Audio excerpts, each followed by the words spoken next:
Welcome everyone to the Hurting Humanity channel.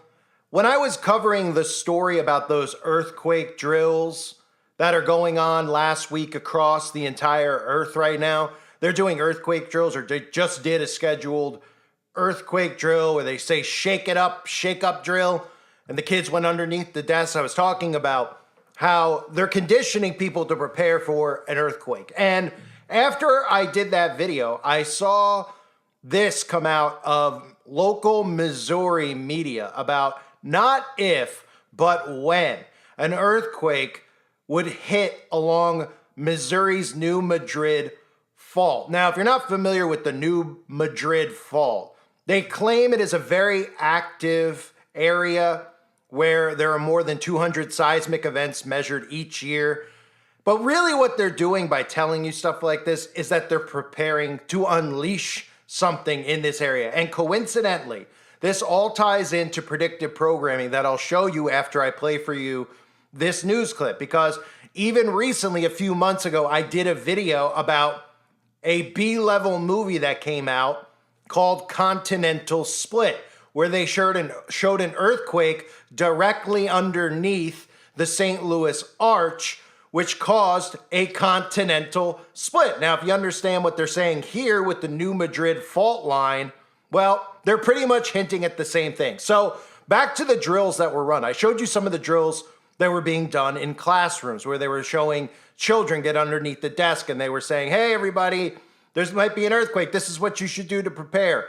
But in Missouri, they're actually running active earthquake drills where they actually have firemen and they have other personnel like EMTs who are running real drills, preparing for a massive earthquake where they would have to go down into a mall or an area and remove bodies out from underneath the rubble. So here is the clip that aired on the news, and keep in mind the theme, not if, but when. This could be, with the predictive programming I've seen, this could be something to monitor. Here's the news clip. Across the Midwest, thousands of people took the time to prep for a potential earthquake, part of what's called the Great Shakeout. Many taking part in drills simulating what to do if an earthquake strikes. It's a worthwhile drill because federal experts warn a magnitude 6 earthquake or higher could happen in our area in the next 50 years. New Madrid, Missouri is home to the New Madrid Fault Line. A massive earthquake hasn't happened there in quite some time. But the question, what would an earthquake on that fault line do to our bridges, stores, and infrastructure is important to think about. Avery Martinez takes a deep dive on the dangers right in our backyard. Imagine it's 1812 and you're a settler in this town, New Madrid, Missouri. And for weeks you felt shakes in the ground. And then one night, a giant quake. The ground is ripping apart. The Mississippi is running backwards. And over your head as you look up, you see an 80-foot wall of water just washing towards you, washing away buildings as they collapse around you. Now you got to remember, this was almost 200 years ago, before things like steel that you see behind me become normal parts of building. So the question today becomes, how would this fare against that? And how do you prepare for that, both in the air and on the ground?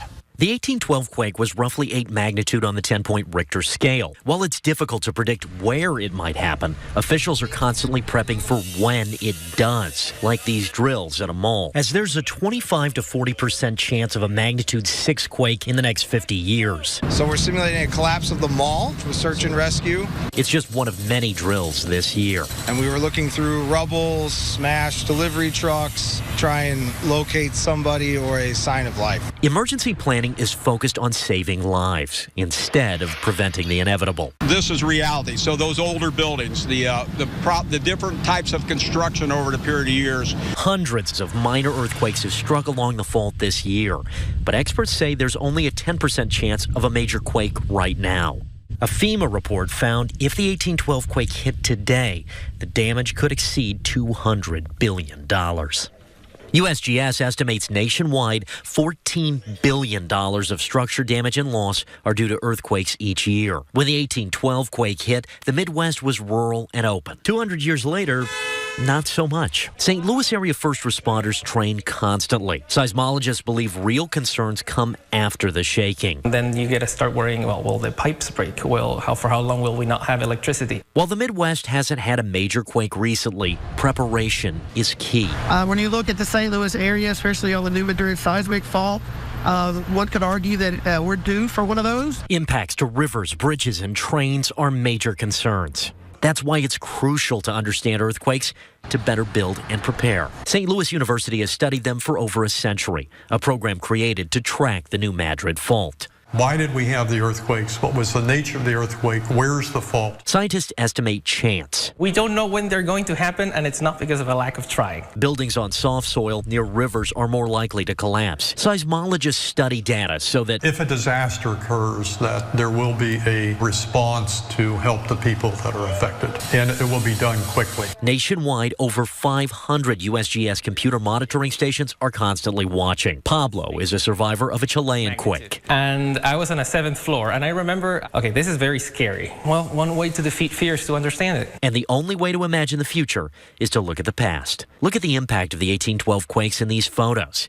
taken 90 years later. I spoke to the New Madrid Historical Museum, who collects research on the fault and the people surviving the 1812 quake. A woman named Eliza Bryant. She wrote an account about the earthquakes and the fear. When I went outside, people were screaming, running to and fro. The world exploded around her. Wrecked boats covered the river. Welcome to the Mississippi River. It's prudent to be worried about them, not necessarily afraid of the possibility of them, but to take prudent steps to prepare for something in the future. Adapting to danger, many states have response plans for commerce, economics, and transportation. You have to worry about, are the road structures down there, the bridges safe? So you can create a nice scenario for training.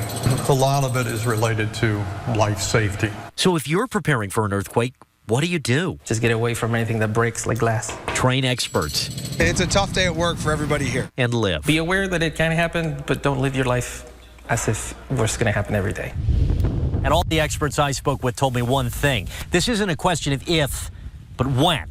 And when it does happen, all we can try to do is prepare.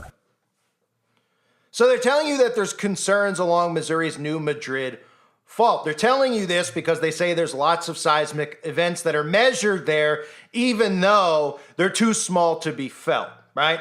So there's all this stuff out there about the year 1811 and 1812, and who can trust any of the history that they actually give us, or what technology they even had back then? We don't even know. All we know is that we're told that we're more advanced now than they were back then. But a lot of us believe that this technology has been around for a long period of time. I mean, if this is the fallen angel technology, then this was passed on to man, and it wasn't just passed on to man. Now, they could have been causing events for a long, long period. So back in 1811 and 1812, it's kind of like what they tell us with the Carrington event. These are things that they tell us that we're supposed to take their word for, right? So they keep telling us that the New Madrid fault is still a very active place, that it's still active, but you can't feel it. So that should make people suspicious. Now, this is the trailer for the movie Continental Split, which is filled with lots of significant symbolism, like the St. Louis Arch, which I've covered in the past, that the St. Louis Arch was designed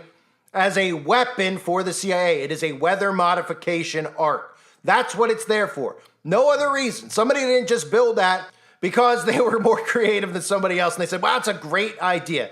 Eero Saarinen built the St. Louis Arch. He designed the St. Louis Arch to be used for weather modification. And here, now remember that clip that I just showed you, how they're preparing for a massive event to occur along the lines of Missouri, Illinois, Kentucky, Tennessee, and Arkansas.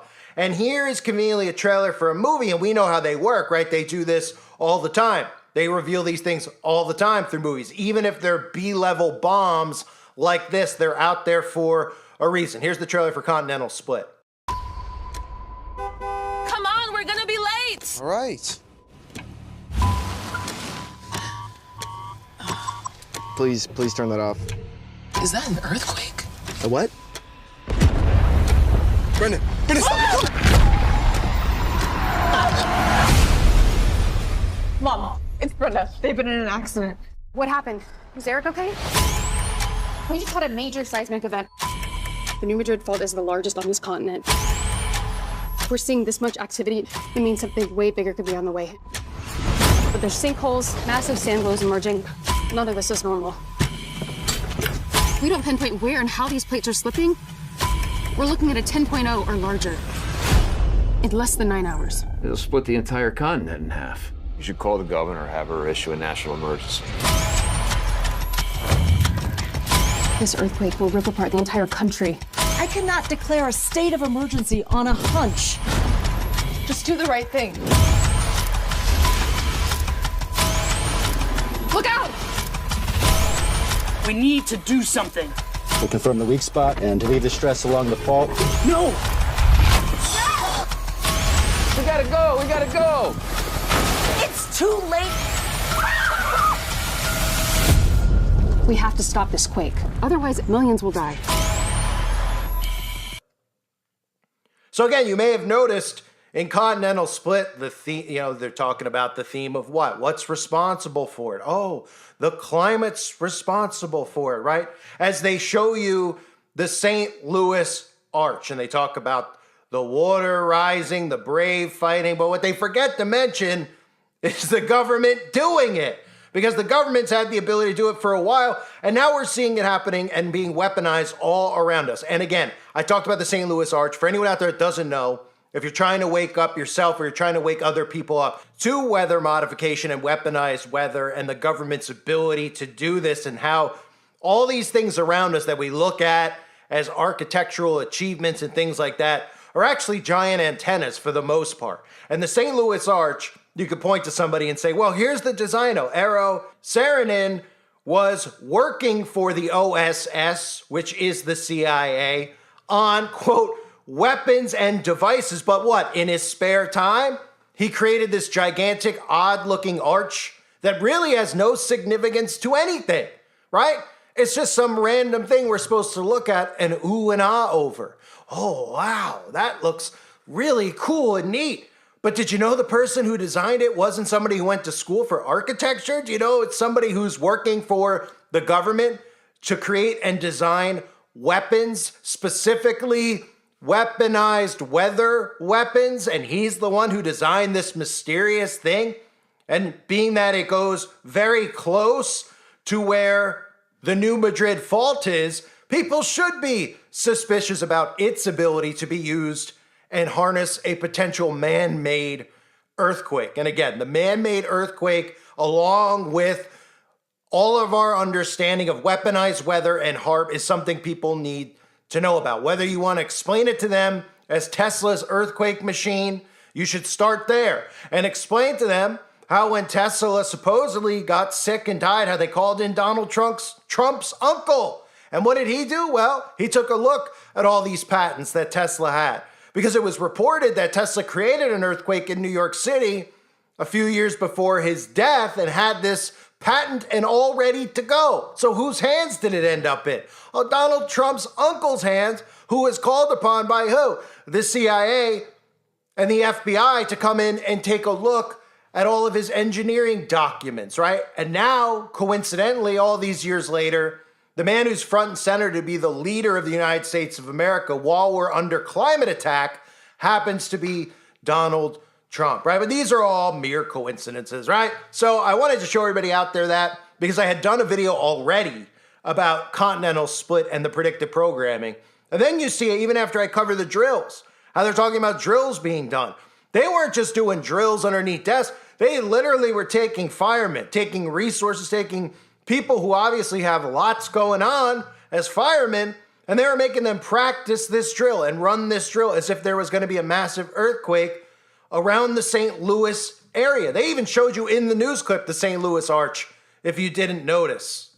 So something is coming. It's like they say, right? I mean, we've all been saying the same thing. It's not if, but when. What they're trying to do is explain it to you as if it has something to do with the Earth's seismic shifts and all this technical jargon that you're not supposed to understand, that you're told is natural. But then when you learn about things like the St. Louis Arch learn about HAARP, you learn about antennas and how all of these devices that they put out there, like these 5G towers, are nothing but antennas that shoot up and heat up the sky. Then you start saying to yourself, are any of these things that you've told us actually real? Is the New Madrid fault real, or is it something you're putting out there? And I'm not saying real as if it didn't occur. I'm saying real as if the way that it possibly occurred back then, the way that they tell you it naturally occurred and the earth shifted here, and you're supposed to just go, wow. I guess if it happened then, it could happen now. And that's what they want you to believe. That all these things, like these strange things that are going to occur with the weather, are a result of carbon emissions, rising sea levels, cow farts, and climate change. But the reality of the matter is they're training you to accept those as the answers for why all of a sudden you're seeing the most bizarre weather patterns and bizarre weather events all at once. And if people were paying attention to what's going on around us with all the insanity that they talk about every day on TV about men having babies and what a woman is, at the same time we just had this massive supposed outbreak, you should be looking at that. Everybody should be looking at that and saying the government is out of control. These too many things are happening at once here. This isn't normal. It's happening one after the other. We're not being left alone. Exactly, because we are under attack. Psychological attack and weaponized weather attack, in addition to many other things, including getting chemicals dumped on us every day, dumped in our food, dumped in our water, or those radiation towers that they also use for steering weather. I thank everybody for being here. I hope you're all doing well. God bless you and your families, as always.